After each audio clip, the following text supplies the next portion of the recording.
しい。はい。番組の最後は鬼がつくことわざを紹介しますよ。はい。今回ご紹介するのがこちら。鬼に金棒。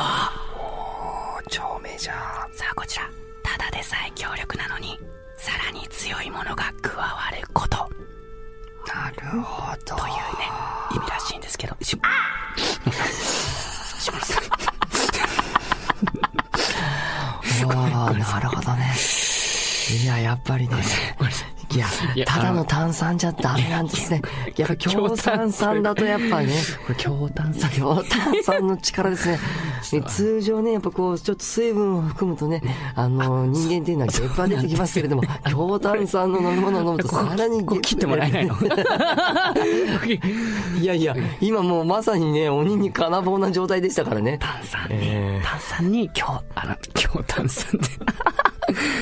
そうね。炭酸を強くすることによって、こういうことが生まれるっていう、鬼に金棒でしたよね。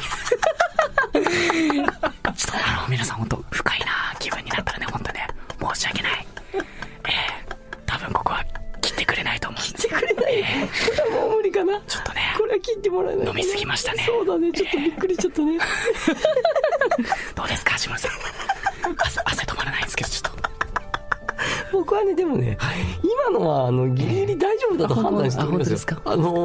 明らかに出たのはわかるけど、そこまでこう不快な感じではなかったと。いい音出ました。いい音でしたね。僕はもうちょっと本当今笑いすぎてね、後頭部が痛いです。どうですか、鬼に金棒ありますか、島さんにとって。一生懸命考えてたんですけど、もうその考えること自体ももう今放棄してしまいましたね。本当ですか。いや、もうすごい強力でしたね。いや、強力な人でございましたね。炭酸は強炭酸には注意してくださいというね。気をつけてくださいね。本当強力ですから。これでまた一つ鬼に詳しくなりましたね。次回はどんなことわざが飛び出すんでしょうか。本編終了後のこそこそ話ご期待ください。それではお時間です。さようなら。下野紘です。3と2と1と3。何です。いらっしゃいませ。乳首。鳩宗。3と2と1と3。バカ。やんねえよ。寂しい。